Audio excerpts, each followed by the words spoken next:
Good evening. It is 6 p.m. We will start our special meeting of the Board of Education. I will start by asking everyone to please stand for the pledge. Ms. Hines, will you please lead us in the pledge? I pledge allegiance to the flag of the United States of America and to the republic for which it stands, one nation, under God, indivisible, with liberty and justice for all. Thank you so much for that. Once you're settled, Mrs. Hines, will you please call the roll? Okay. Speak in the mic, Ms. May. Oh, thank you. I Yeah, moved you're it, I forgot. Thank you. All right. Do we have Mr. Ambras? Present. Ms. Abney Mitchell? Present. Dr. Weaver? Present. Ms. Hines present. Mr. Cox? Present. Mr. Roshan? Maybe running behind or Yeah, something? probably running behind. Yeah. He was coming from work. Yeah. And President May? Present. So far we have 6 but we think another one's coming. Probably work. It's kind of hard to get out here. All right. Thank you so much.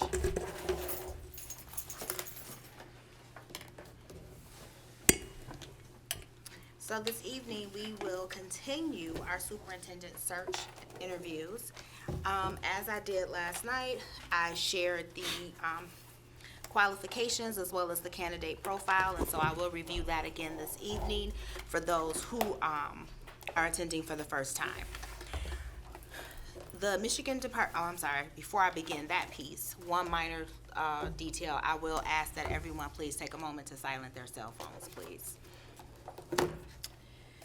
And with that, the Michigan Department of Education requires the following qualifications for a superintendent: educational administrative experience, a master's degree in related field, an advanced degree is preferred, meaning an EDS, EDD, or PhD, Michigan Administrative Certificate or equivalent, broad and diversified work experience, classroom experience preferred, alternative qualifications as deemed acceptable by the Board of Education.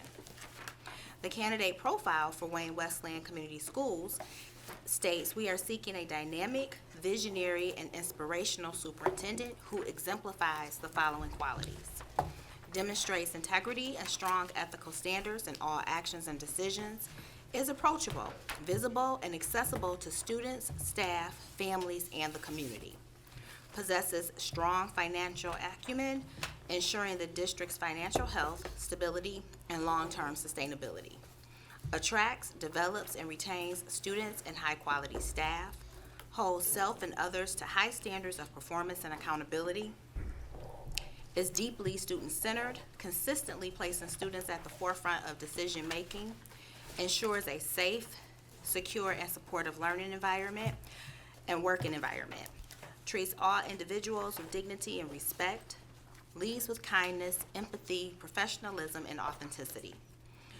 builds trust and fosters collaboration, teamwork, and consensus among diverse stakeholders, maintains a whole child focus, supporting the academic, social, and emotional development of every student. And with that, I would like to say good evening on behalf of the Wayne-Westland Community Schools. I would like to welcome, is it Machion or Machion? Machion. Machion, thank you. Machion Jackson to this interview for the position of superintendent. Ms. Jackson is Deputy Superintendent of Operations for Detroit Public Schools Community District. I will take a few moments to briefly describe our format. The interview may take up to 90 minutes. There will be 21 questions from the board. Toward the end of the interview, time permitting, we will give you the opportunity to ask questions of the board and make a closing statement. We will let you know if time is becoming an issue and if there is a need to pick up the pace of the responses. Actually, midway through, I kind of tell you where you are on time and the number of questions left. For those present for this interview, we welcome and encourage your feedback. Rather than making a public comment about candidates, we ask that you use the QR code provided for this purpose. There are QR codes on some of the chairs. And then, although the task of choosing our next superintendent is the responsibility of the Board of Education, As the elected representatives of our community, we value and seriously consider the input of our stakeholders in this process. Ms. Jackson, I'll start with the first question. While we have had the opportunity to review your application materials, audience members have not. Please briefly review your background and share what causes you to be interested in this position at this point in your career. Thank you, President May. To the board, good evening. Thank you all so very much for this opportunity. I'm sure you may have heard that before, but truly, thank you for the opportunity. I'd like to briefly talk about my background and the intersection of my background and Wayne-Westland's strategic plan and goals. I, as you know, currently serve as the Deputy Superintendent of Detroit Public Schools Community District. In that role, I am responsible for numerous departments, including real estate, including community use of schools, including warehouse services, instructional technology, teaching teachers how to utilize technology in instruction. I'm also responsible for student records, our capital programming, our food service, student transportation, and I'm sure I'm missing something. Within all of those responsibilities, they're a culmination of my previous experience. Currently serving as the deputy, prior to that, I was the chief operating officer of arguably the most successful charter management organization in Detroit, as proven by academic outcomes. Prior to that, I was a principal for 13 years, and both of the schools in which I served as a principal were award-winning schools where our students exceeded state averages on state assessments. Prior to that, I was a teacher. In addition to those experiences, I have a certificate in school finance from Georgetown University. I also completed a System Leaders Fellowship, which really prepared, it was through the Teach Michigan program, which prepared central office, high-ranking central office personnel for the superintendency and/or for leadership of systems, large school districts. And I am currently a fellow in the Broad Yale School of Management Fellowship Program. And why did I mention all of that? Well, you know, some people would see me and say, you know, oh, you're a deputy, and you're the deputy of the largest school district in the state. To that, I say, well, yeah, it is nice to some degree to be important, if you will, but it's even more important to be nice, which is what leads me to this setting right here. Being nice means continuing to give my all to a community to serve children. I've dedicated my entire professional life to serving children. I've always worked in education. I also worked as an educational consultant, and I've also served as a board president of a school district. I also believe when I mentioned being nice as being a good citizen, being a good quality citizen, meeting people where they are, being respectful of people. And when I talk with friends that I know who have their children in the Wayne-Westland schools, as I talk with friends that I know whose children have graduated right next door, when I also talk with individuals who I know who have worked in the school district for a long period of time, they have nothing but nice things to say about the district, which has led them to keep their children in this district. And so when I focus on me being nice and being a good citizen and being respectful to others, and then having conversations with others who have nice things to say about a school district, I do see an intersection there. Lastly, I will say what brings me here in terms of interest is knowing the continued respect that community members have for their school district, and that is evident in the fact that 58% of voters approved the bond in November. And that would not have happened if the general residents, constituency, et cetera, did not trust their school district and appreciate those people in the school district for being nice as well.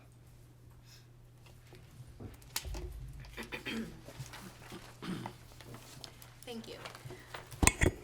Based on your research about our district, what do you believe are the 2 or 3 most critical long-term priorities we must address?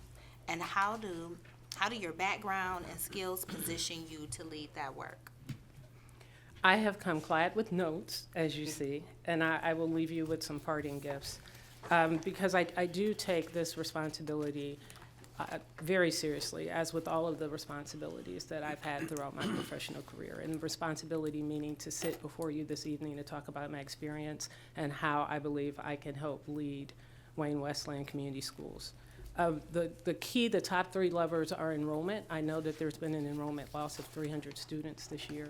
I also know that there is a plan to increase student enrollment by 150 students. We collectively, citizens, I think there's an opportunity to tell the story of Wayne-Westland schools. Yes, the district has had some challenges, but quite frankly, so have all districts in the state. And on a broader level, so have other districts in the nation, quite frankly, with regard to enrollment. Telling the story about why family members, why parents continue to keep their children here is very, very important, so that others who are teetering will think, well, you know, you make a good point. I do want to keep my child here. I do recognize that one of the students just won state in wrestling, and how a few years ago our students did very well in bowling tournaments, and how we have after-school programming and free programming for students on weekends, elementary school students, athletic programming. That is just not something you see. That's not commonplace in school districts, where you're able to provide that service free of charge for families. That all compels families to keep their children in the school district. Enrollment's number 1. Also, attendance. Chronic absenteeism is pervasive across the nation on the other side of COVID. Board Member May, I also took the liberty of not only doing my research on the school district, but also doing my research on school board members, because that's very important, as the next superintendent would have to work very, very closely and have a better understanding of what your morals and values are and what you seek to accomplish in your role. And so with that, I know, being closely related with another school district, you probably know that chronic absenteeism is a major issue as well. And that is an opportunity to fully engage children, such as the athletic programming that I mentioned, but putting some type of stipulations on there with regard to attendance factors, right? It can continue to be free, provided that you have an attendance pattern that's above 85%. And then academic proficiency. That includes the graduation rate, that's included in there as well. We may talk later on about the specifics of the academics within the school district, but that is definitely an opportunity, because that shows that all improvement projects are definitely working to stabilize our children and to ensure that they are college and career ready. Thank you. What specific qualities and capabilities do you bring to this position that may set you apart from others? Well, we can start with the budget. I know that that's a concern of all board members. I also know, Dr. Weaver, do have concerns about the budget and the fiscal responsibility of how we utilize our funds as a school district. And I'm saying we because it's collective as I'm seeking this role. And so I'll give one such example. Recently, the school district approved a $300,000 sale of vacant property. I was faced with something very similar within my first year of my current role. I was approached by the city and asked to sell property, to buy district property for $300,000. Similar number. And I thought, if they're approaching me asking to buy the property, then there's something more here. There's something that's going on. And so I started researching, I started talking with economic councils, just did full research, and learned that there was development and expansion of a Stellantis plant that was nearby. As a result of that, I won't go through the long story, we sold that property for $2.6 million. That's what sets me apart. What also sets me apart is I have the unique ability to bridge operations and academics. I've done both. I have primarily served as an English language arts teacher. That's how I began my career. In Detroit, initially I began my career as a teacher aide, with working my way through college at the University of Detroit. For fear of dating myself, it was the University of Detroit at that time. And usually when I say that, people say, oh, isn't that an all-boys school? No, not the high school. University of Detroit, before it was University of Detroit Mercy. And from there, I started working as an English language arts instructor in Georgia, where I went to grad school. I worked with primarily at-risk children. I served on the School Improvement Committee. And before long, I was the chair of the School Improvement Committee, and I was also the chair of the accreditation committee, which resulted in us receiving full accreditation for that school. And the year after that, I became the teacher of the year because of that work. After I left there, I came back to Michigan. Detroit is home. And I worked as an English language arts teacher again and worked to exceed state averages on average with the classes that I taught. In addition to that, again, I moved into the principalship, and as I aforementioned, my schools, I started as a principal of a smaller school, and then I replicated the success by being the founding principal of another school. And both of those schools, again, exceeded the state averages on the state assessment. And then I moved closely into operations because at the time when we were opening the new building, we were opening a building in a former parochial school that had been closed for a number of years. And that building needed significant maintenance as the certificate of occupancy was no longer grandfathered. As I worked with architects and engineers on that project, I found that they were talking to me, they were talking to our teachers, and they were not talking with us. They did not realize that we were trying to implement another quality educational setting. Years later, I'm still in operations, but I also understand directly the intersection of operations and how operations serves to support the academic program. That, among other things, but we have time constraints, is what sets me apart.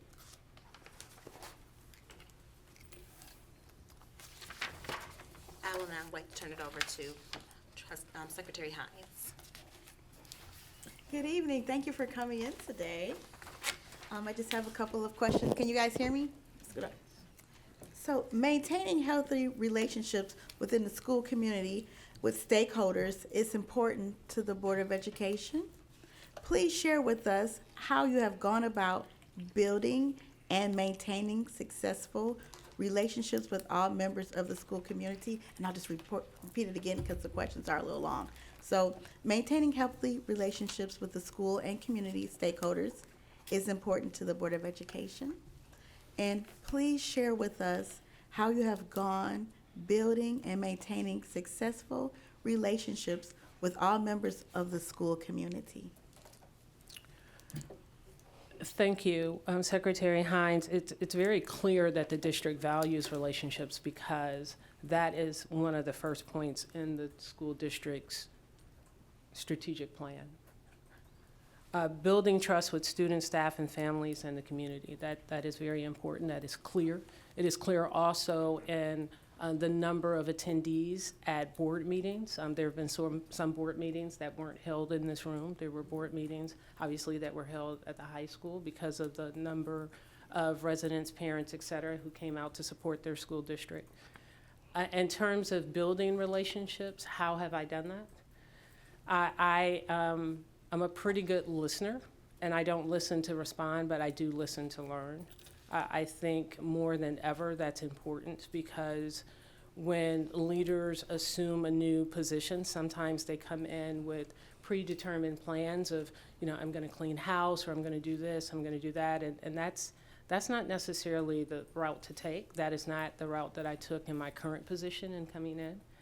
Those individuals who were there, all except for one, obviously I've added more, but they're still there because I'm also a developer of people. By listening to them, listening to what their concerns are, I also listen to what frightens them, and I listen to what they perceive as going well, right, so that we can build on that. That's very important. It's important to note within Wayne-Westland Community Schools that there are employees here who have been here for the long haul. When there were considerations and talks of layoffs, when there were financial uncertainties, there were still team members, one of whom I met because she was the housekeeper taking care of the ladies' room, who are still committed to the school district. And I think building relationships includes listening to everyone, what concerns them. Not only listening to them, but pulling together a plan from all of the listening tours to determine those commonalities of the fears and of the pride points of the glows and of the grows, and strengthening the strategic plan by creating unique strategies to attend to some of the concerns that are mentioned through listening tours. Relationships also involves, in this position, having deep relationships with the board, understanding the board structure, understanding the reasons why the board chairs have chosen to be the board chairs of the finance committee or of the academic committee, et cetera. Like why, what makes them real concerned about those particular areas so that we can dig deep and find, again, the intersection of the strategic plan that the board has created. Lastly, relationships in terms of being a leader is leading people at a rate that they can absorb. It's not being a maverick, because we know that if you want to go fast, you can most definitely go alone. But if you want to go far for the long haul, to improve student achievement, to stabilize enrollment, to stop the bleed, to make sure that there are sound fiscal systems, you most definitely have to go together. Thank you very much. How do we create a district-wide culture of continuous improvement, planning strategically and aligning our actions to achieve strategic outcomes? Again, how do we create district-wide culture of continuous improvement, planning strategically and aligning our actions to achieve strategic outcomes? Secretary Hines, that was a loaded question, so I want to make sure that I got all of it so Yes. that I can be complete.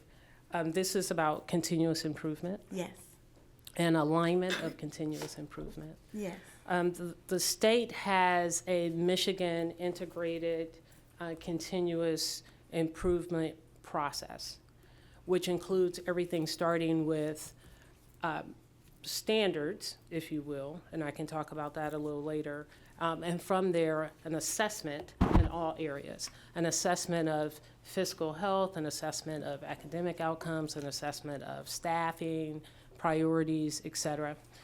From there, in the continuous cycle, with that assessment, you develop strategies for improvement.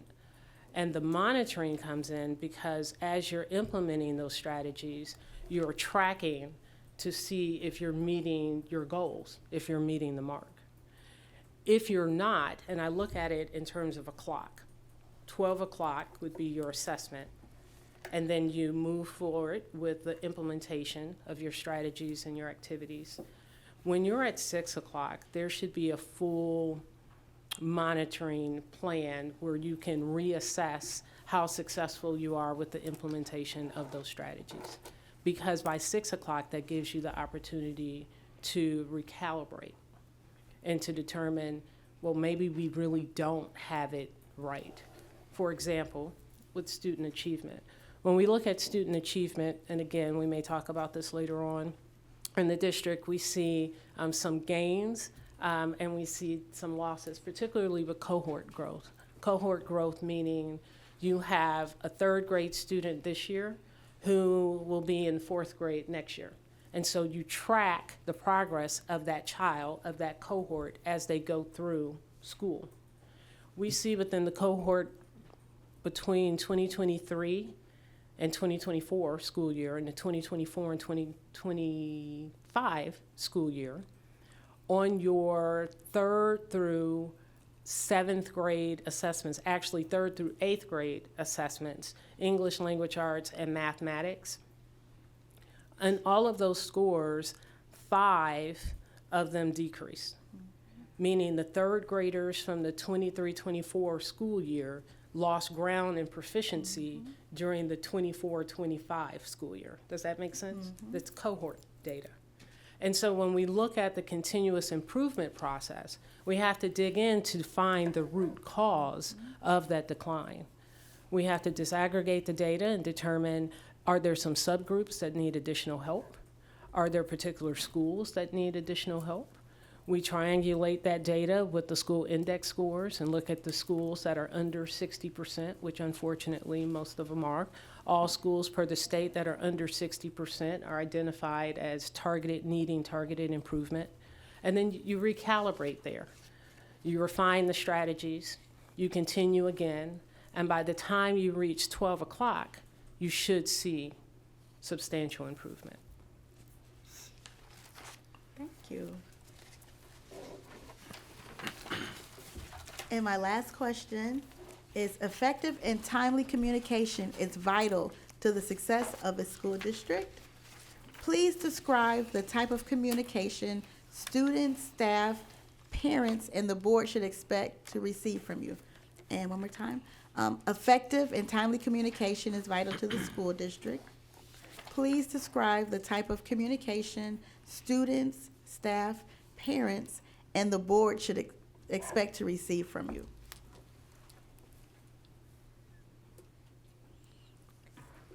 Communication is very important. I know from being a school principal, there was an unfortunate incident that happened in front of our school during dismissal.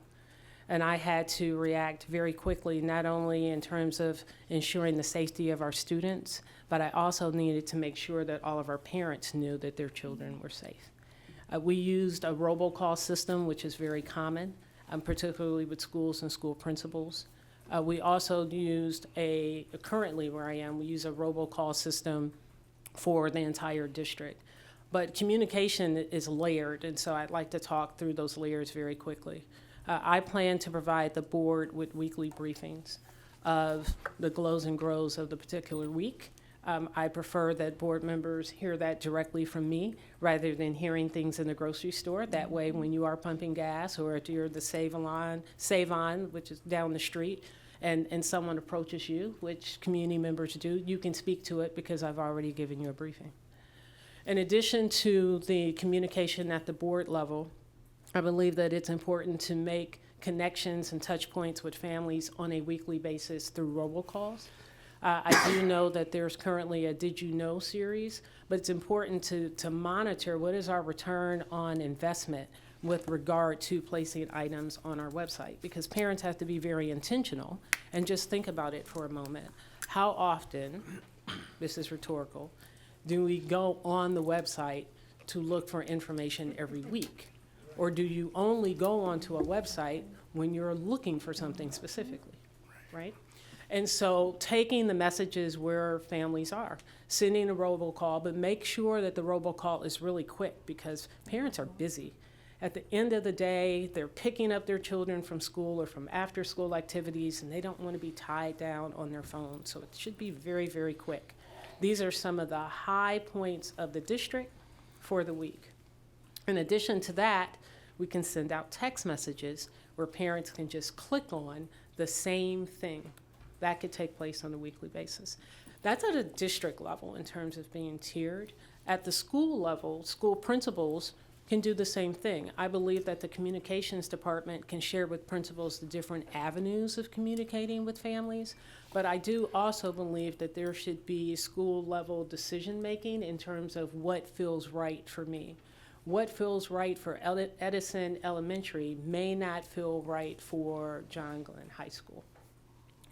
And lastly, in terms of tiering, there should be some type of end-of-the-year culmination report, in addition to the mandated annual report that the Michigan Department of Education requires. Just a simple flyer bullet that affirms with families the accomplishments that the school district and the community has done as a whole. That simple technique in and of itself can help keep families here in the district. Ms. Jackson, thank you for making application to be considered for this position. We appreciate you being here tonight. My question is, what is your experience with threat assessments? And what have you learned from these? I work very closely currently with our police department, Detroit Public Schools Community District. We have our own police department. And with that, with being over technology, operations, facilities, et cetera, the threat assessment is also multi-layered. First, there's a threat assessment in terms of ensuring that all of our buildings are safe as you go through the crisis plan, and ensuring that you have a direct line of communication with your local police authority, number one. That's very important too, because when you get into a threat assessment of particular children, you want to make sure that you have wraparound services and plain communication across all parties when you're trying to solve a problem. So facilities, threat assessment, ensuring that there are no jarred doors, that there are no vacant doors.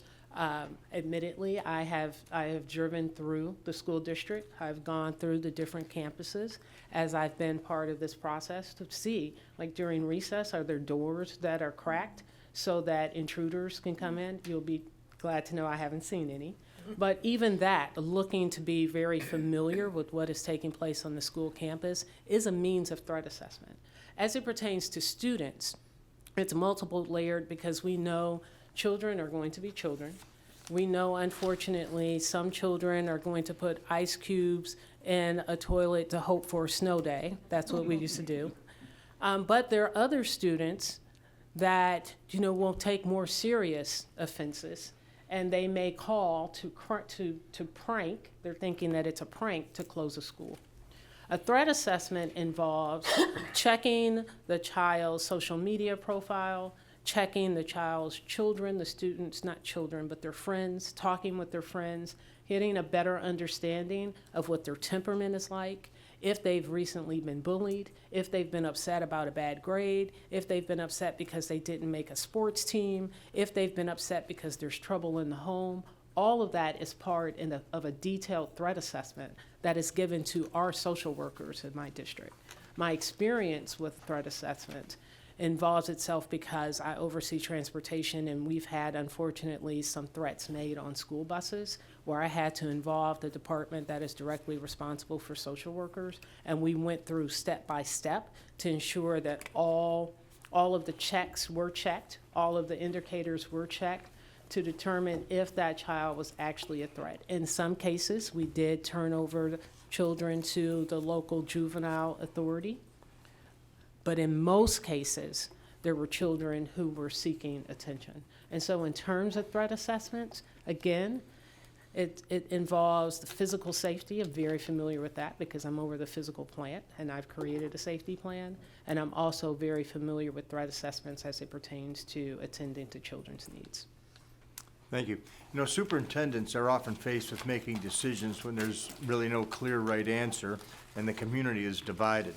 Please describe a time when you faced such a decision, including how you approached the decision-making process and how you worked to build understanding and support for the direction that you chose. I have to take my glasses off for that, Trustee Cox, because it is challenging. I have heard that being a superintendent is lonely, and quite frankly, some people have asked, are you sure? We know you can do it, but are you sure? Because oftentimes the buck stops here. Obviously, the board is the decision-making and policy and governance body of a school district, but it is the superintendent who is out oftentimes delivering bad news or news that not everyone is going to agree on. I have experience with that as being the author of our district's $700 million facility master plan.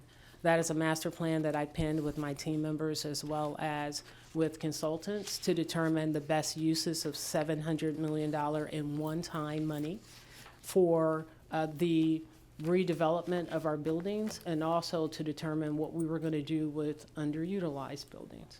We could not be financially solvent if we continued to operate buildings that were at the 30% and 40% utilization level. And I assure you that no one, and those of you who have been on the board for a while or in this community can think back years ago, not that long ago, no one wants to hear that their school could possibly be closing. You're talking about legacy, generations of family members who have attended those schools. It is very near and dear to them. Yet I had the responsibility of sharing with community members we were going to consolidate their schools and we were going to phase them out. And so how did I approach it? Number one, listening, going back again, and not listening to just push my agenda, but really listening to determine where there's some points that we missed. And in one particular situation, Mr. Cox, we did miss it. There was a school that was slated for closure. We were going to bus students to another school that by GPS, that school was about 2 miles away. But actually driving the route, the school was much longer. Also, we learned that based on the matriculation trends, and we triangulated the data with women of childbearing age, and we looked at all the data points in terms of enrollment, we realized by talking with community members as well that the receiving school actually would not have been large enough for the closure or consolidation of the schools. We first approached that though, and as a result, we rescinded that recommendation. But as we approach challenging decisions, I like to start with data. Even before I get into the decision, let's just have data chats. And if you have regular communication with families, then most of the information in the data chats are not going to come as a surprise. It's no different than the end of the year report card, right? You inform families along the way through progress reports and report cards of what's taking place, and that is what should take place throughout the year with the superintendent and the constituency. And so I started with data, which showing how many schools were underutilized. I also showed how that affected other schools. For example, I mentioned Edison before, there are other schools. So if one elementary school is accustomed to all supplies being provided for the children, and then the next school year, families are told, actually, we need you to provide all supplies. We need you to do so. We can no longer help you with supplies. Parents would be outraged, and they would want to know why. And someone would have to explain, well, let's just say Edison, for an example, we know that's not the case, is underutilized, drastically underutilized. And so we're not able to pay for the operational expenses and or for the staff that are currently in that building. So we have to take resources from your school to subsidize that school that is underutilized. And that is why you have to pay for your children's supplies. I use that example. Now, many of the families understood it. I gave data points, and I broke the data points down into language that was most meaningful to them. But not everyone agreed still. We didn't come to a consensus. And so the result is the schools that were closing are actually being phased out to maintain a fiscally, well, it's not totally fiscally responsible during this time, but it is culturally responsible by phasing out the schools with pre-K and kindergarten first, and then the next year pre-K, kindergarten, and first grade, and so forth and so on. We also provided transportation for the families. If I had a fourth grader and I also had a kindergartner, then how am I going to provide transportation for the kindergartner if they're going to different schools? And so we provided a one-on-one transportation, explained what that looked like based on the data, and we also shared the expected outcomes. And so in closing, listening to be better informed, listening to understand what points have you missed, being honest and transparent when you're wrong. That's very important. That is what we did. And then also making decisions in a culturally responsible manner. All of those are examples of what I have gone through most recently. Thank you. And my final question is to ask you to please share some specific ways that our district should work with other districts to support learning for all students. The district is currently working with our ISD, which is a broader district, for professional development opportunities for teachers, also for some training for support staff members. But I think in terms of inter-district planning, collaboration, it could be challenging only because we're in this hyper-competitive environment. And so we have to think of this notion of cooperation. We know that there is a critical shortage with special education providers. There's a critical shortage with not only those who are delivering instruction in classrooms, but there's also a critical shortage with those who are assessing children in the first place, the psychologists, the speech pathologists.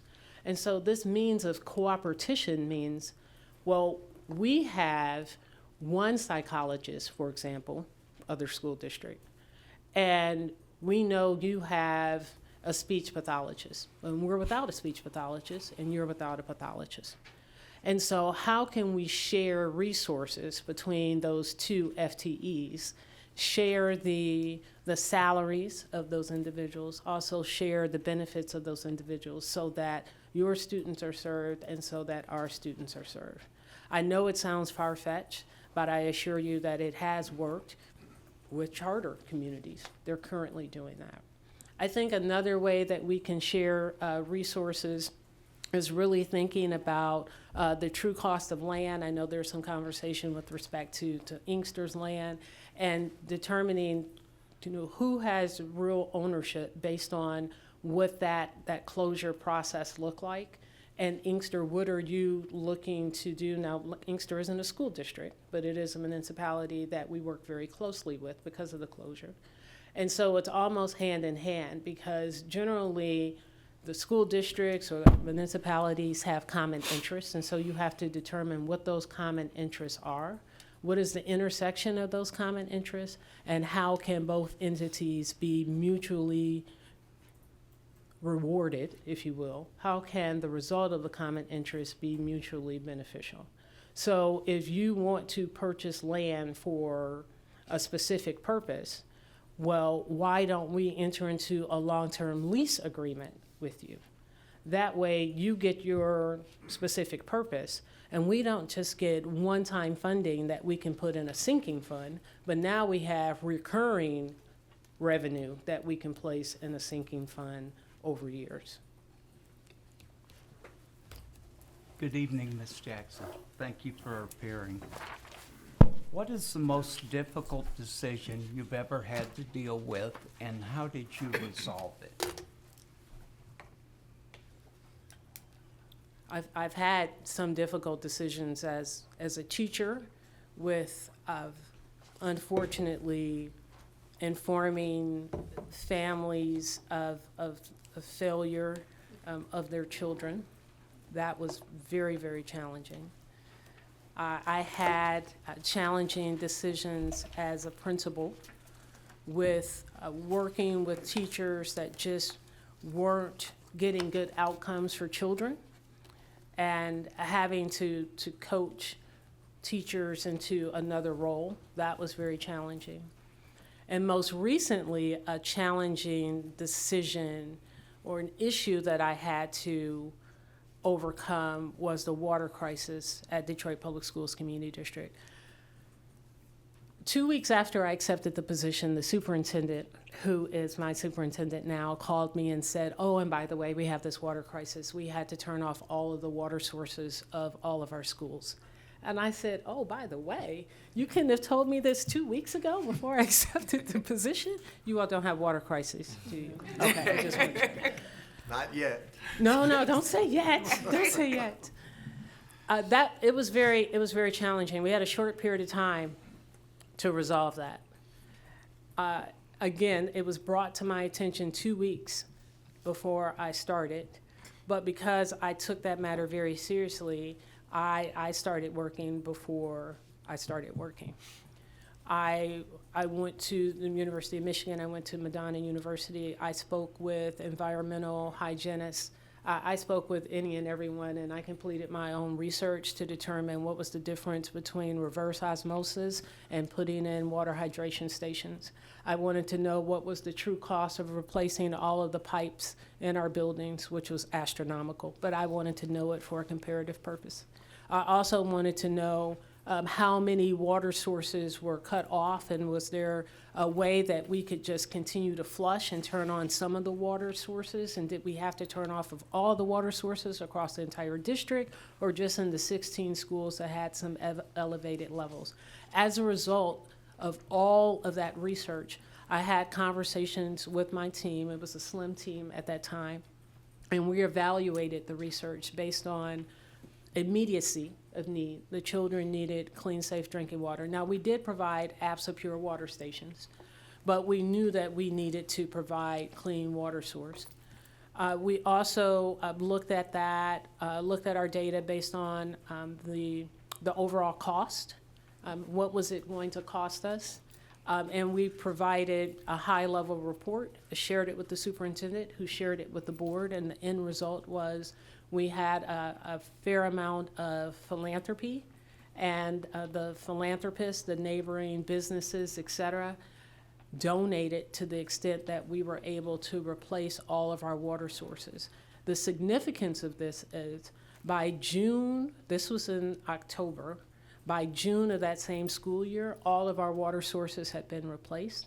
And unfortunately, we know some of the fallacies and things that had taken place at Flint. And so I'm not saying this to be disparaging. I'm saying this for illustration purposes. Flint Public Schools had their water crisis 2 years prior to ours, and they had far more philanthropic dollars than we had. Far, far, far more. And they also had fewer water sources to replace in their schools. And we replaced ours 2 years before Flint did. That's how we solved it. Okay, thank you. What are the key elements needed to establish and maintain a good working relationship between you, our staff, and our board? I heard some staff members and parents speak at board meetings a few years ago about, transparency. We keep hearing transparency, but we're not seeing transparency. But the need for transparency is real. It's not a buzzword. When I mentioned weekly reports, weekly briefings, and it's not something to clutter your inbox, but just a brief note of the glows and grows of the week, just so that you're informed. That is a powerful communication tool, and it's a relationship builder, and it also protects the board as you're out in the community. It's very important. I think the same with respect to staff. I would like to, and I included in the parting gift that I'm going to give with you, how I would build relationships with staff. That includes listening tours as early as the summer, meeting staff members where they are for the 12-month employees, everything from the physical plant for teachers who are working in the different camps. There are 2 elementary and middle school camps that are provided, as well as out on the football field with the teams who are conditioning, listening to them, informing them of who I am and what I'm about and a little bit about my experience. I think that also involves meeting families where they are. I mentioned that families are incredibly busy. We have a fair amount of family members, constituents, residents who are here this evening, but other family members, they're concerned about what's going on with choosing their next superintendent, but they have family responsibilities with taking children different places, et cetera, multiple children, all the things. And so having messages over Teams or Zoom on a regular basis is important, starting with the strategic plan. The board has approved the strategic plan. Staff members worked very diligently on the strategic plan. The strategic plan specifically names relationships, and so we're going to talk about how we work to improve relationships at the school level. This is what it looks like. This is what you should see in your school. If you're not seeing it, this is how you talk with your principal. This is how you advise your principal or make recommendations to your principal, or this is how you elevate concerns with me. I think keeping open means of communication is very important. I also think, as I mentioned with Trustee Cox, just being very honest. This is very serious and arduous work, leading a school district as board members, as a superintendent, and also leading schools as our principals, assistant principals, staff members, back office staff, teachers. It's very serious work working with tomorrow's leaders and ensuring that they're equipped to maximize their potential. But sometimes we get it wrong, not majorly, but there may be hiccups along the way. I think establishing relationships and being transparent means owning those mistakes. We thought about it this way. We thought we were going to close a school. We didn't consider the true mileage. You do have a point. We have to go back to the drawing board. Thank you for bringing that to my attention in a very respectful manner. Okay. How do you inspire and engage the entire school community in support of the district's vision and mission? They need to see it, the vision and the mission. They really need to understand, and they need to see it. Knowing the responsibility of educating all children, ensuring that they're their best selves, working with them to be globally competitive. All of those things embody what's in the school district's mission and vision, but it's only as good as people know and they strive to work towards it. It's like unpacking a standard. When we place the vision and the mission in all of the schools for everyone to see front and center when they walk into the schools, we also need to explain in the language of the occupants of those buildings what that mission and vision means for them. If we say that we're going to provide equitable education, which is in one of the vision or the mission statements, then we need to explain what that means. We're going to provide services for all children. We're going to ensure that all children have the opportunity to succeed by thinking innovative, by hearing them, by listening to them, by responding to their needs. First, they need to see it. It also needs to be reiterated on a regular basis. As a principal, I took our vision and our mission statement and we created a school creed. So in addition to the pledge, our students every morning recited the school creed, which embodied, again, the mission and the vision statement.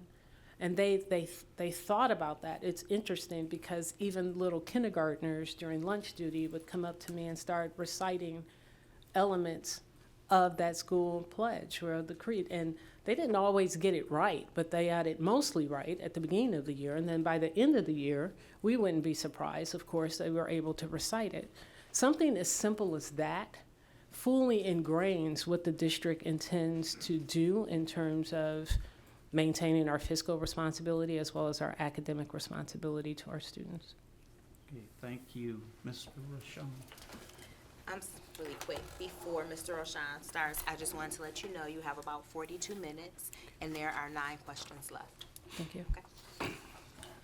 Good evening, Ms. Jackson. Glad you're here. I have a few questions, 3 questions. My first question will be, what experience and success have you had with closing the achievement gap for economically disadvantaged and minority students?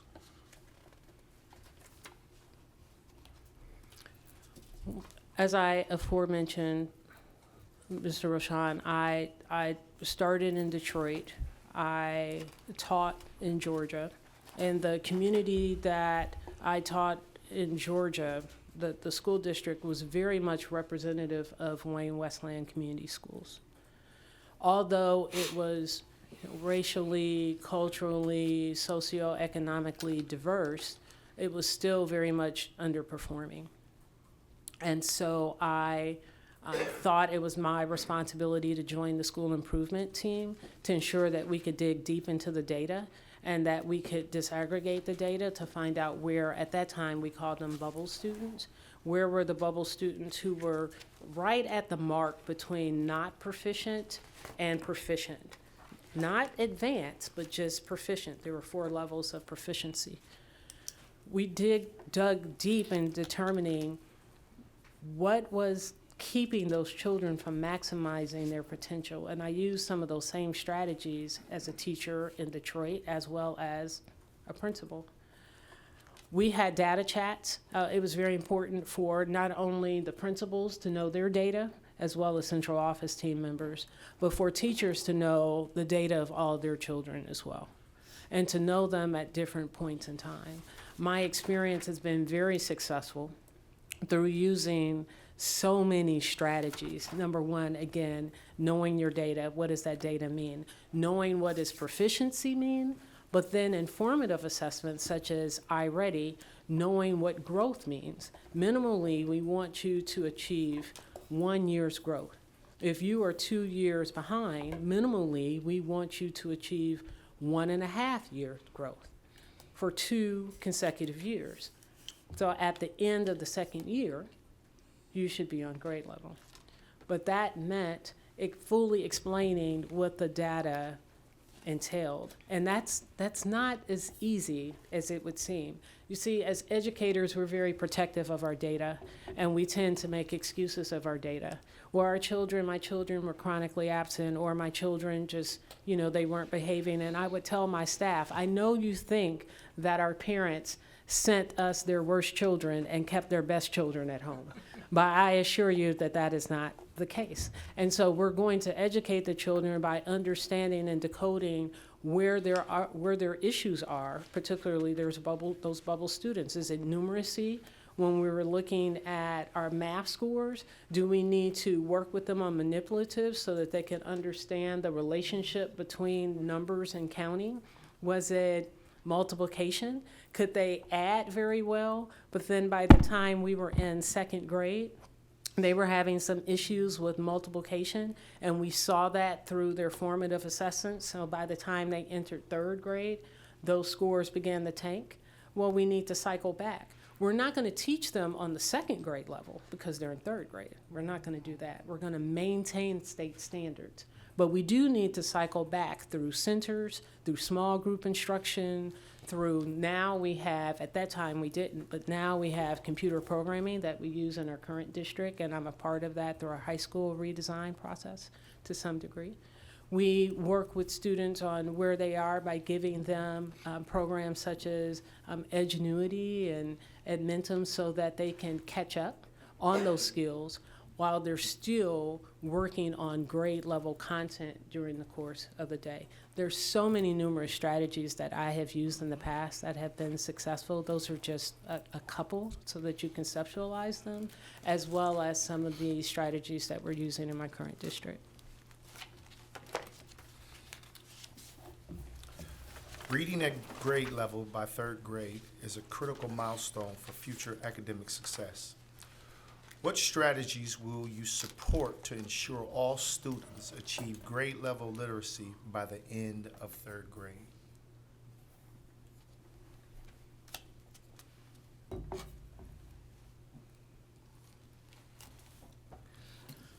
Universal screeners, it's very important.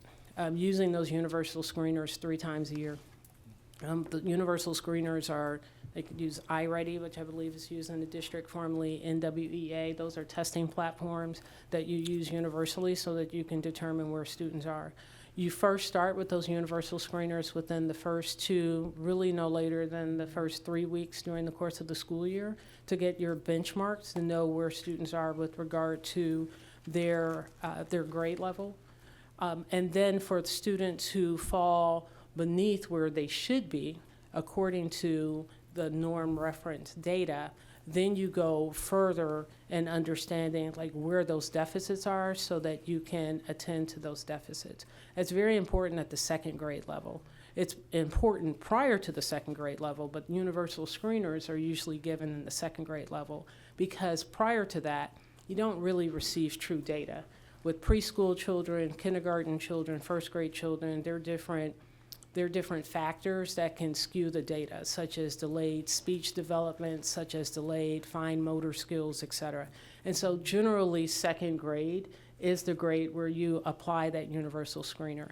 Second grade is also important because, per the state of Michigan, we have a third grade reading law, and we start testing students on MSTEP in third grade. And so you have a year to really work with children before they hit that testing grade. Working with students on the science of reading is very important, ensuring that they know phonemic awareness, working with them on the basic phonics skills. When I was in school, again, I'm dating myself, you know, it was the see, Jane, run, right? And so you work with them on that, but you also, at an early age, time the students as they're reading, and you'll see if they're reading, if the amount of content that they're covering does not increase over a period of time as they're reading the same content every week. That's generally what we do with reading with children. Now you know that there may be a fluency problem, and so you help them decode and work on that fluency so that they can gain their skills. I think also helping teachers work on the depth of knowledge is very important, helping them understand that it's not just about coverage when you're looking at those pacing charts. It's not just, oh, here's the book and I have to cover this entire book in the year. It's about mastery. It's about mastering those specific skills as well. And if students are not mastering those skills, as determined through the MTSS, the multi-tiered system of support, now we raise the red flag and say, I've used all of these interventions in the classroom. I've used small group tutoring. I've used one-to-one tutoring. I've placed students on additional iReady time. I've worked with children after school or during the summer. They've participated in the summer program, et cetera. That's at the end of the year. But whatever interventions are used, at the point that we realize that they're not working, that flag is raised so that we can go deeper in determining what is it through the science of reading process that needs to be attended to. If the child still isn't improving, then you raise that another level, because MTSS has 4 levels.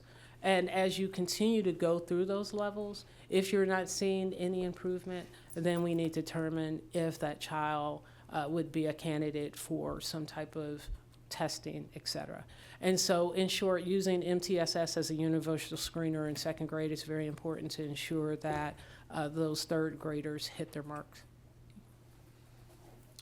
My final question, what is the biggest risk you have taken to do what is right for children?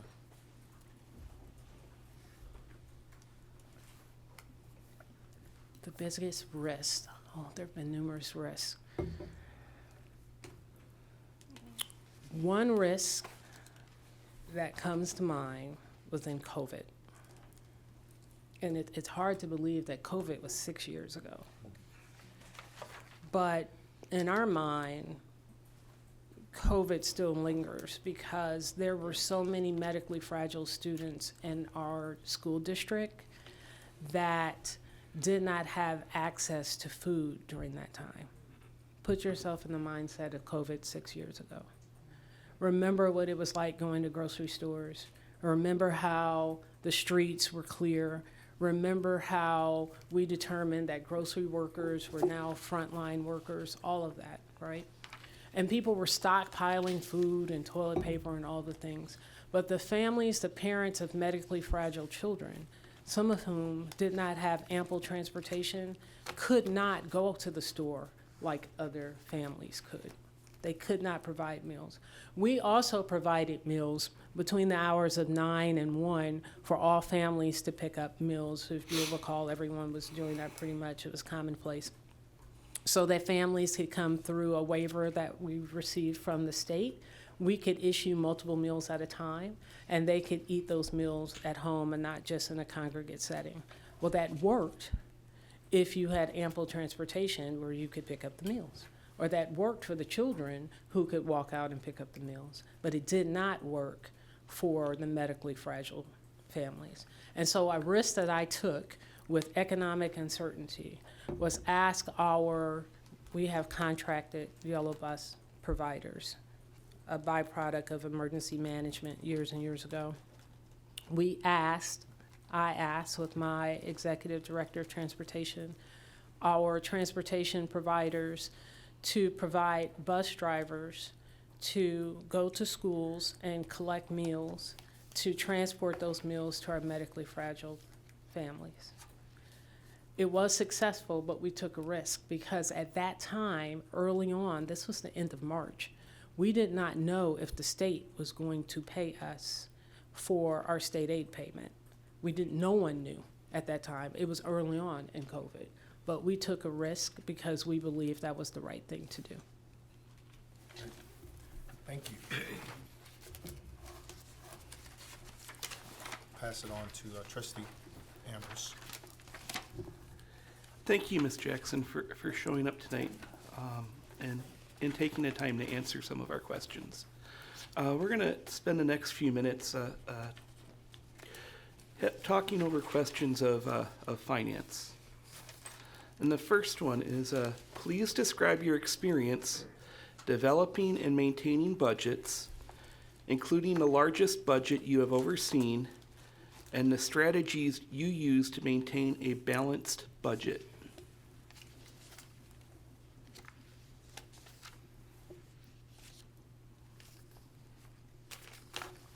There are numerous strategies, Mr. Ambrose, in making sure that I have them all.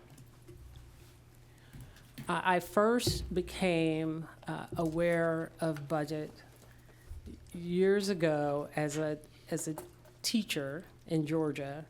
I oversaw the cheerleading and dance teams, and I wanted to purchase new uniforms for the team members, and was told that you don't have a budget for that. You don't have a budget.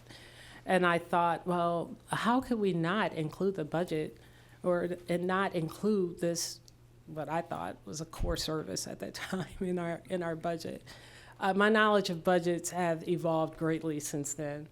My current budget is over $212 million for all of the departments that I oversee.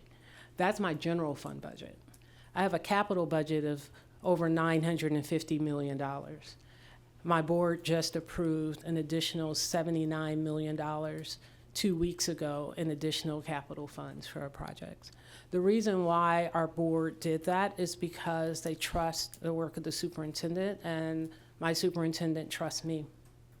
When I began with the district, we solved the water crisis, but we also had to utilize the funds judiciously to make sure that we were able to install all of those units on time. If we did not, then our costs may have increased, and we did not want to carry that over into the next fiscal year. I did that by having weekly meetings with team members to monitor the rate of installation against the planned rate of installation to monitor costs. Years later, I currently meet with my team on a regular basis to monitor our budget versus actuals. We drill down into that. We have a rather robust data system from our CFO that we use on a regular basis to review everything from our purchase requisitions to purchase orders. We also monitor the time in between the purchase order was entered, or the purchase requisition, was entered until the time payment was made. That's very important as well, because if vendors perceive you to be a district that's not pay its bills on time, then the next time you issue an RFP, they're going to increase their costs because they have to embed that loss while they're waiting for payment. We've implemented those reporting protocols very successfully. Additionally, I oversee our school nutrition budget, which is, as you know, separate from our general fund. I have monthly meetings with my team on that particular budget, and we implemented a spend down strategy because we had far more than the required 3 months of reserves in the school nutrition fund. But moreover, in terms of monitoring budgets, we make sure that we prioritize the needs. I know this is going to come as a surprise to you, but most school districts do not have sufficient funding to implement everything I know that comes as a surprise, right? Comes as a surprise. And so what you have to do is you have to assess versus a standard. You have to look at what is the standard that you're trying to accomplish? How far are you from that standard? This Mike and I are really dancing tonight. How far are you from that standard? And then when you determine how far you are from the standard, you monetize that. Once you monetize it, then you prioritize it based on the needs. Here's an example. We have some paving issues in our district that we're working on. We first had to determine what are our standards in terms of paving. Generally speaking, we don't want potholes in our parking lots, right? A pretty easy standard. And there's some things underneath that. Then we completed an assessment, how many parking lots have potholes. Of the parking lots that have potholes, which ones are the widest and the deepest? And then we prioritized based on that. When we received our modest budget, we implemented the budget based on those prioritized needs. And then we monitored the work to ensure that it didn't carry over into another fiscal year because that would cost us more. I also have regular meetings with vendors. Our vendors know me, our trades unions know me. I have regular meetings with them so that we can monitor costs, so that they give us good bids. When I started in this position, our roofing estimates at that time was $16 a square foot. $16 a square foot is okay for 2026, but it's not okay for 2018, pre-COVID. I had conversations, our owner's rep and I had conversations with numerous roofing companies and said, you're price gouging us and you're directly taking money from children. You're taking money out of the classroom so that we can replace parking lots. That is not right for these children. Years later, we received bids at closer to $8 a square foot. And so monitoring the budget is not just monitoring the budget by looking at budget to actuals on a regular cadence, be that cadence on a weekly basis or on a monthly basis, but it's also ensuring that you're getting the right value for what you're paying. It's also ensuring that you're having deep conversations to developers who want to sell you property to make sure that you're getting the most out of your investment or whatever property that you're trying to sell. And it is also very important to have multi-layers of accountability when you're looking at that budget. A budget should not just be looked at by one person or by two people. There should be multiple layers of accountability on a regular basis.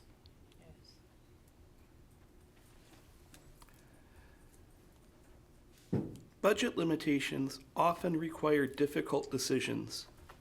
What opportunities do you believe these constraints create, and what priorities would guide your decision-making during challenging financial times?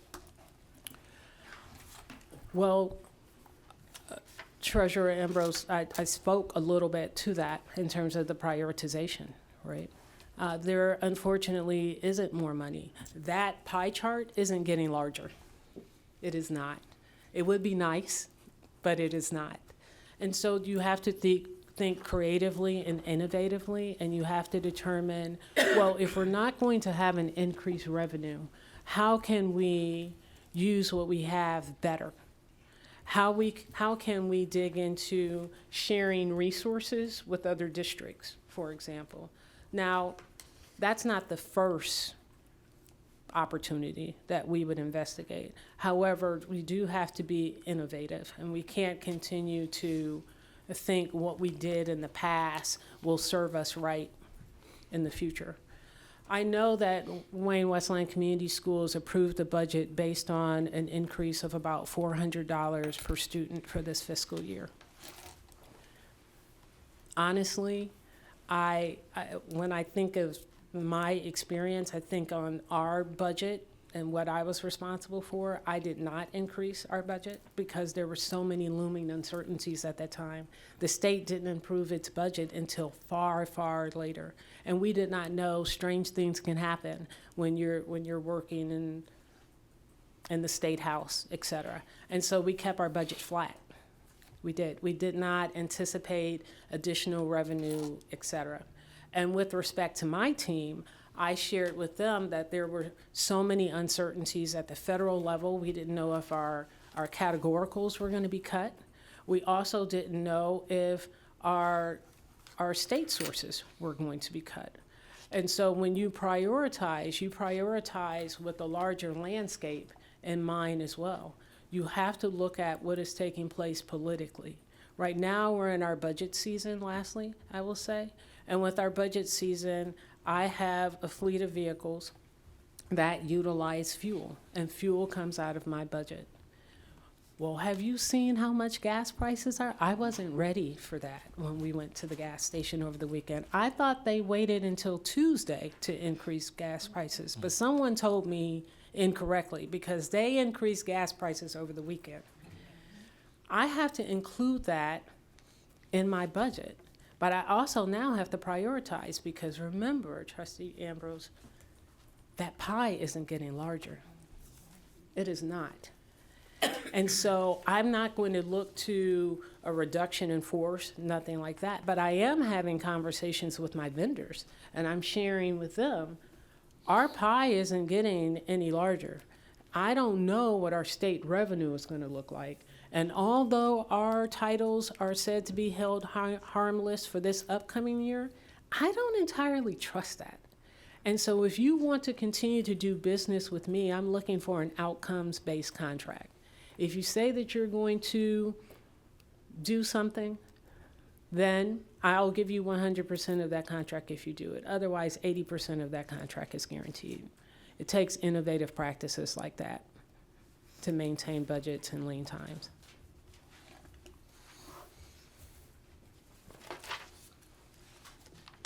And our last question. Please describe your experience with millage renewals, bond proposals, and sinking fund proposals, and what you believe contributed to the success or failure of those efforts. Well, again, congratulations and passing your bond this past November. Again, I'd just like to underscore the fact that that shows that the community still has faith in its school district, and that is major.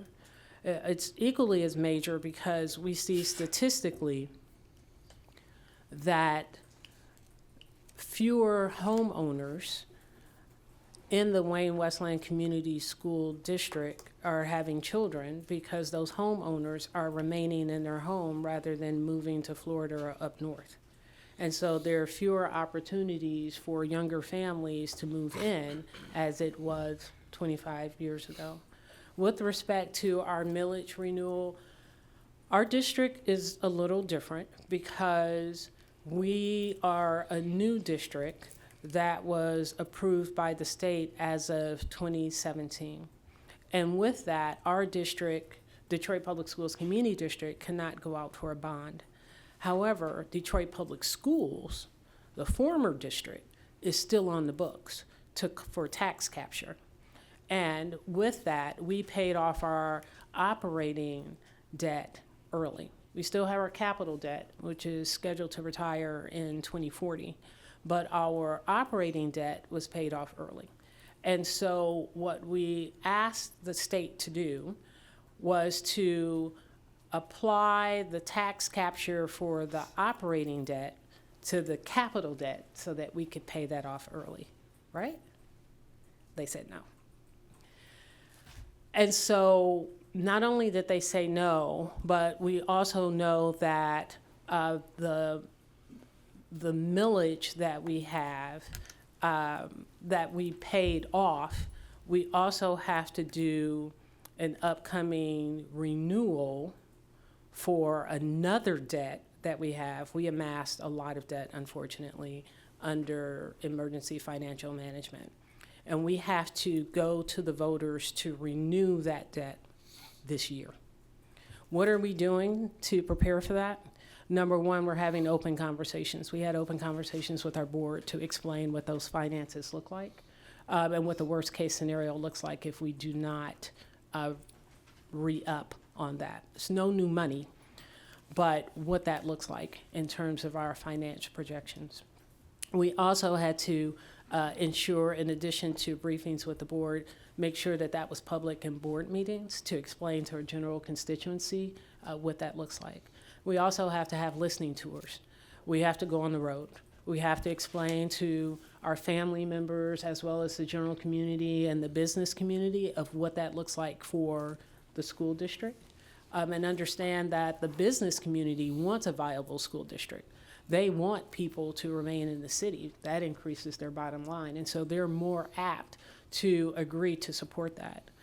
We have to have everything from door knockers to community service announcements, proper use of social media, but more importantly, we have to work very closely with our communications department to ensure that we can take a very complex topic and put it in terms that is respectful for our constituency. That we're in the process of doing right now, and I feel very comfortable that we will be successful. Thank you. Turn the remaining time over to Ms. Abney Mitchell. Good evening, Ms. Jackson, and thank you so much for coming. My first question is, please describe your approach to working with other administrators in the district, including how you balance providing support and autonomy with maintaining appropriate accountability. I'll read it again for you. Please describe your approach to working with other administrators in the district, including how you balance providing support and autonomy with maintaining appropriate accountability.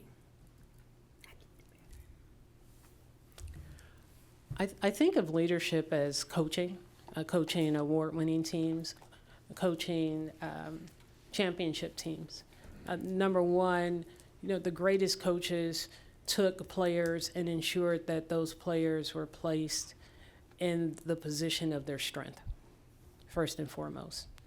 I recall, although I'm tall now, I attempted to play basketball, not real successfully. I was more of a track runner. But as I entered high school, I thought that I could still attempt to play basketball because I thought I was tall, right? Well, in middle school, I was a center. And I thought, well, I'll be a center clearly when I go into high school. It's not that funny, Mr. Cox. You got an education in it. I sure did. I sure did. It was about appropriate placement. Now, I didn't even make the team. But if I made the team, I definitely wouldn't be placed at a center because that was not my area of strength. Leadership and the leadership of a school district is no different. There are many individuals in this school district that have many talents and have many strengths, and it's about talking with them on a listening tour to better understand what those strengths are and to cultivate those strengths. And based on those strengths, place them in an area where they could thrive and give them a certain amount of autonomy so that they can do their job.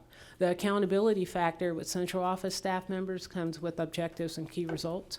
The objectives are what is it that we're trying to accomplish, which sits under the strategic plan. The key results are what are those levers and how are we monitoring the data with those levers to ensure that we reach those objectives. We don't want to look at that at the end of the year and say we missed the mark. We want to look at that OKR data as we go throughout the year. Also, in terms of other administrators with principals, I believe that principals should have the autonomy to hire who they need for their particular school, for their culture. Each individual school, all 16 schools have different cultures, very different cultures. All 10 elementary schools, although they're elementary schools, they each have different cultures. And so it's important that principals have the autonomy to choose educators during time when they're bringing in additional educators based on that culture, with the understanding, though, that student achievement is paramount. And so whereas you have the autonomy to hire who you want, understand that the expectation of improvement for your school index scores will not waver. Understand that the expectation for student growth minimally of 1 year per year or 1.5 years for those students who are behind will not waver.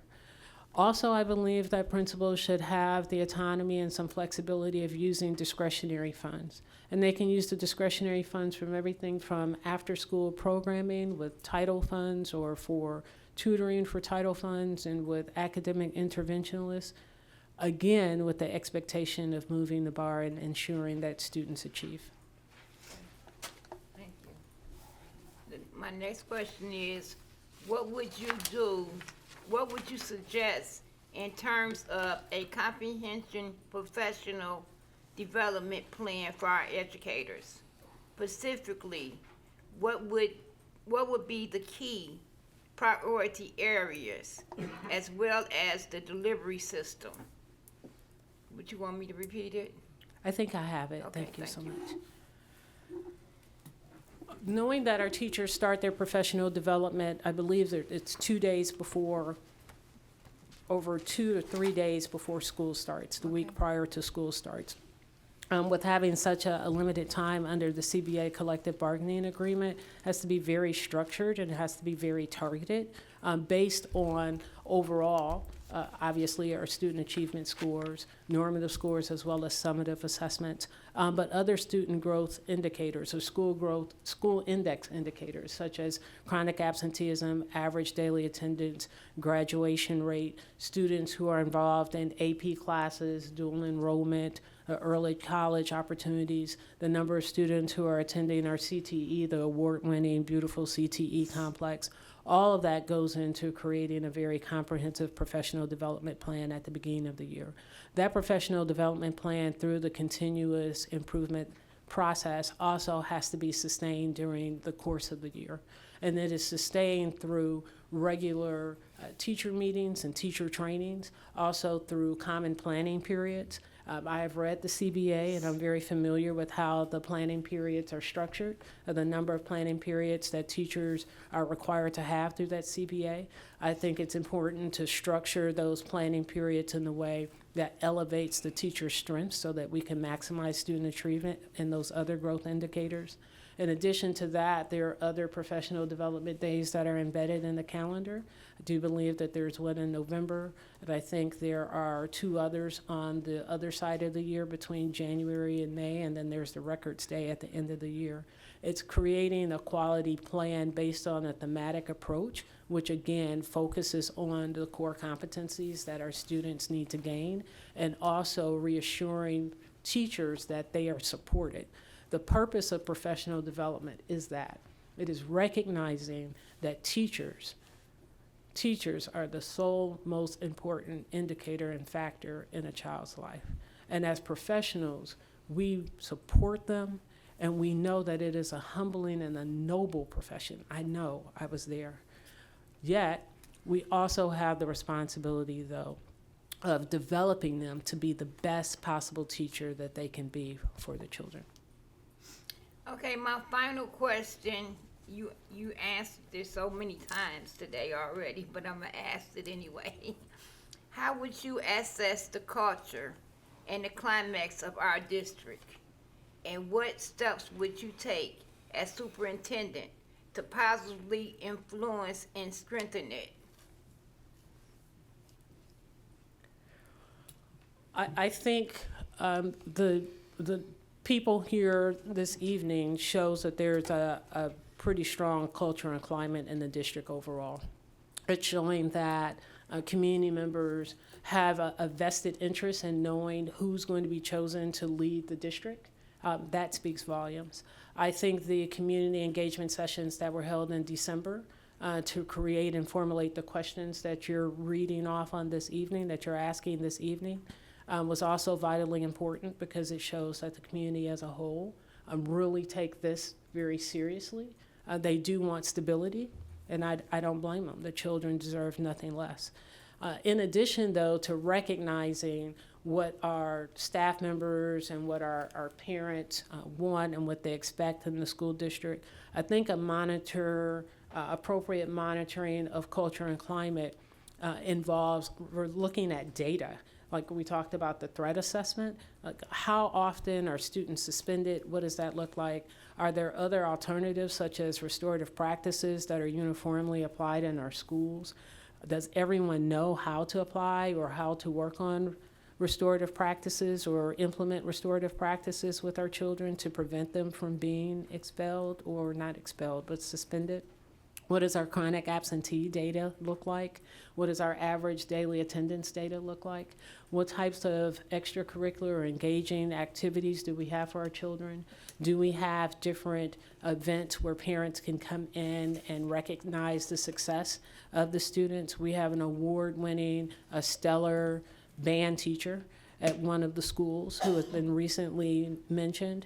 How often does that band teacher get a chance to showcase the work of students outside of parents just physically going into the building? Are there different videos that they can see? All of that contributes to a positive culture and climate.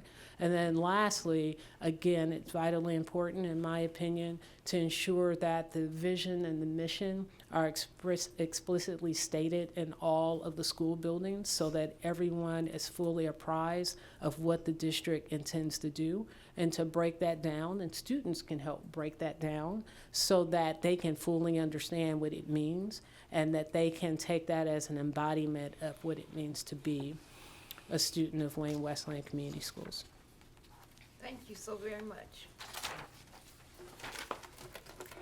At this time, we would like to take a few minutes to provide you with an opportunity to ask any questions that you may have for the board.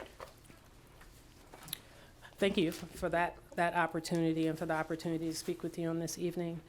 I would like to ask, what are the top 3 priorities as the board, as a collective, in terms of the superintendent for the first year? The top 3 priorities of the superintendent for the first year. Mrs. Hines? Yes, top 3 is one is enrollment. That's really important, because we definitely want to rebrand the district and show all the positive things and talk about the good news. Second would be the budget, because as you said before, I'm deeply concerned about the gas prices, and with our district being so large in our buses, I'm really concerned about that. And again, too, just making sure that our staff and students are taken care of, you know, making sure that they're happy, they're not leaving the district, and keeping the turnover pretty low. Would anybody like to answer that? Dr. Weaver? Thank you for that question. One thing that I'm going to put forward is that we need a superintendent that will stay. Every time we lose a superintendent, we lose hundreds of kids. And so that's the main thing for me, that a superintendent stay, and that a superintendent have equal relationships with all board members. Anyone else? I would just add, I know you asked for the top 3, and so I think that summarizing the top 3 with what Dr. Weaver said, the things that Mrs. Hines mentioned, so with enrollment, budget, the continuity, and I feel like the continuity pieces fall under culture and climate along with student achievement. And so if you encompass that under that one umbrella of culture and climate, so enrollment, budget, culture and climate, to me would be the top 3. Anyone else? Okay. Lastly, one additional question. To what degree would you think that the community would share those top 3 priorities? Anybody wanna? Go ahead. From the gut, our communities, when things are going well, you don't hear from them. And if one thing goes bad, everybody comes out of the woodwork. So, you know, a superintendent could look forward to that kind of thing. I'll give you an example. couple of years ago, we had a superintendent who put busing privatization on the agenda, and we were expected to say yes that night, and that brought, as you can imagine, quite a stir. So in this district, you have to move wisely. Thank you. I would, Oh, go ahead, I'm sorry. I would say just what you said earlier, you know, informing the community. You know, like you said, with the robot calls, the text messages, you know, being transparent. Just them knowing what's going on. But the most important thing, I think, is for the board to know what's going on before the community bring it to us. A lot of times, we don't know things, and we hear it right here at the board, bring it to us, and they yelling at us, like, why is this happening, and we knew nothing about it. So I think to summarize all of that and to answer your question in terms of the three things that we listed in terms of priorities, I believe that, as Dr. Weaver said, when the community comes out, it is related to budget, right? Because either we're talking about closing a classroom, we're talking about laying off staff, moving people around. Those are all budget-related things that occur, and those are things that bring out staff and parents. Culture and climate. When the community, students, parents, staff, they don't feel as though they're being treated fairly, they don't feel as though morale is high.